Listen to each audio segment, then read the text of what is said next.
침체 직면에 있는 한국 경제가 유가 상승이란 악재를 만났습니다. 유가 상승은 기업의 비용 부담을 늘리는 동시에 소비, 물가 등에도 큰 영향을 미치는데요. 이런 고유가 흐름이 계속되면 한국 경제의 주름은 더 깊어질 수 있습니다.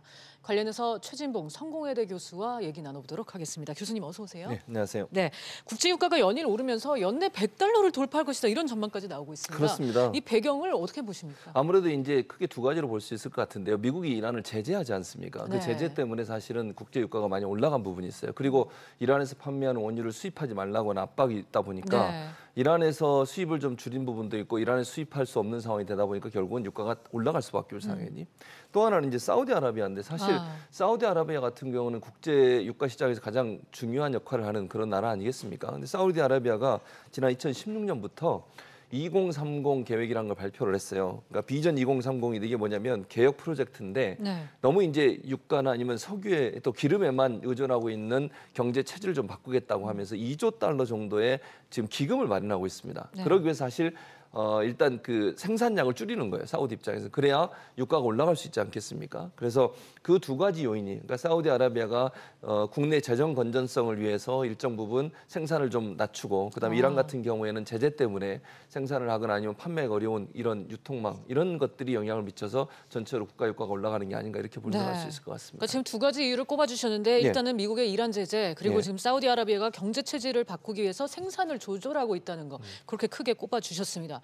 그래서일까요? 국내 유가 상황도 썩 다르지 않습니다. 지금 휘발유나 경유 가격도 연일 연중 최고치를 갈아치우는 상황인데 이 생활 물가, 생활 경제만 감안하더라도 우리 경제에 부정적인 영향이 클 것 같아요. 그렇죠. 아무래도 경제적 왜냐하면 사실 그 석유 같은 경우는 거의 100% 우리가 수입을 하지 않습니까? 그러면 생산에 들어가는 여러 가지 그 기름의 유가가 올라갈수록 생산 단가가 올라갈 수밖에 없고 생산 단가가 올라가면 생필품이나 아니면 다른 물품에 대한 소비가 줄어들지 않겠어요? 그러다 보면 결국 이제 전체적으로 소비가 위축되는 그런 경향을 보일 수밖에 없고 그다음에 기업 입장에서 사실 이제 유가가 올라가면 여러 가지 경제 활동에 제약을 받을 수밖에 없고 또 외국에서 수출하는 문제도 영향을 받을 수밖에 없기 때문에 유가 상승은 실제적으로 우리 경제에 아주 악재로 작용할 가능성이 있다고 보여집니다.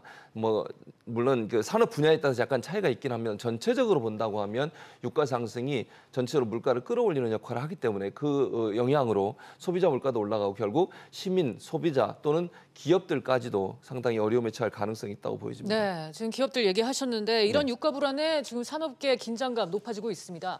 전량 수입에 의존하는 구조상 원가 부담은 생산과 투자 위축으로도 이어질 수 있기 때문인데 아무래도 이제 가장 민감한 거는 뭐 항공, 해운업계라고 할 수 있겠죠. 그렇죠. 항공, 해운업계가 가장 중요해요. 왜냐하면 항공 같은 경우에는 전체 그 뭐랄까요 들어가는 비용 있잖아요. 비행기를 운행하고 또 그다음에 기업을 운행하는 데 들어가는 전체 비용의 약 30%, 25%, 30%가 유류비예요.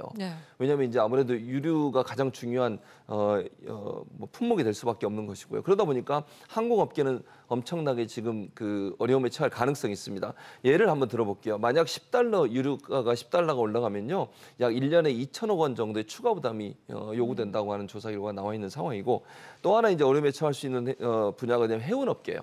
해운업계도 역시 유류비가 중요하게 영향을 미칠 수밖에 없기 때문에 다만 이제 건설이나 해양 쪽엔 일정 부분 또 긍정적인 신호가 옵니다. 예를 들면 그 건설업계 같은 경우에는 해양 플랜트 발주가 더 늘어날 가능성이 있어요. 아무래도 이제 석유를 시추하거나 석유를 더 개발해내는 그럴 시도가 있어지기 때문에 유가가 일단 올라가게 되면 그렇게 되면 해양 플랜트 산업의 발주가 높아지게 되니까 해양업계 또 쪽에서는 긍정적으로 볼 수 있는 상황이라고 볼 수 있을 것 같습니다. 네, 여기에 또 석유를 원료로 사용하는 석유화학 업계에도 뭐 원료 비용 부담이 상당해질 것이다. 뭐 이런 전망까지 나오고 있는데 고유가를 반면에 반기는 것도 있는 것 같아요. 뭐 조선 건설업계가 해당이 될 수 있겠죠? 맞습니다. 방금 말씀하신 것처럼 제가 아까도 잠깐 언급해드렸지만 조선이나 해양 플랜트 사업 같은 경우에는 더 많은 시설을 지어야 되잖아요. 예를 들면 유가가 올라가면 기름을 더 많이 뽑아낼 것이고 그러다 보면 플랜트 산업이라든지 아니면 건설 산업이 더 호황을 누릴 수 있어요. 그래서 명암이 있는 거죠. 조선이나 중공업 이런 이제 해양 플랜트 산업 같은 경우에는 유가가 상승할수록 사업이 더 확장될 가능성이 있지만 반대로 또 아까 말씀한 항공 또 해운업계 같은 경우 유류비 때문에 엄청난 피해를 볼 수 있고요.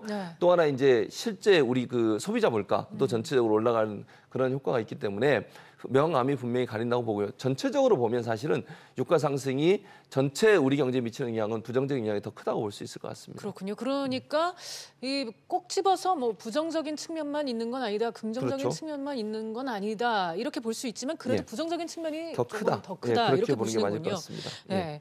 그래서 너무 낮아도 걱정, 높아도 걱정인 게 이게 유가인 것 같은데 이 장기적으로는 어쨌든 안정적인 흐름을 유지하는 게 중요하지 않겠습니까? 그렇죠. 어떤 대응책이? 1차적으로는 뭐 이번에 지금 저희가 그 우리 정부에서 그런 발표를 했지 않습니까? 그 세금을 좀 낮추겠다라고 얘기를 했습니다. 뭐 몇 퍼센트 아직 결정적으로 결정이 되지 않은 상태지만, 근데 그것도 이제 만약에 세금을 좀 낮추게 되면, 왜냐하면 유류비에 들어있는 부분 중에 세금이 거의 40% 이상 되거든요.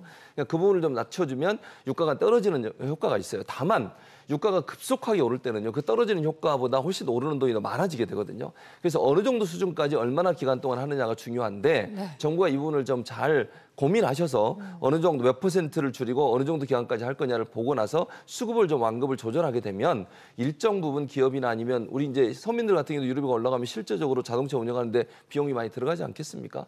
그런 부분도 좀 조절이 가능하다고 보여지고, 또 유류를 조금 더 충분히 확보할 수 있는 어떤 방안들을 고민하는 것, 이것도 유류 정책에 좀 유류가 이렇게 유류비가 올라가고 내려가는 부분에 있어서 좀 능동적으로 대처할 수 있는 그런 방안이 되지 않을까 이런 생각이 듭니다. 네, 안 그래도 요즘 뭐 쉽지 않은 경제 상황인데 이 유가 급등이라는 거, 이 정부가 또 안정 대책을 마련해야 될 그런 상황이 놓인 것 같습니다. 교수님 오늘 말씀 여기까지 듣겠습니다. 감사합니다. 감사합니다.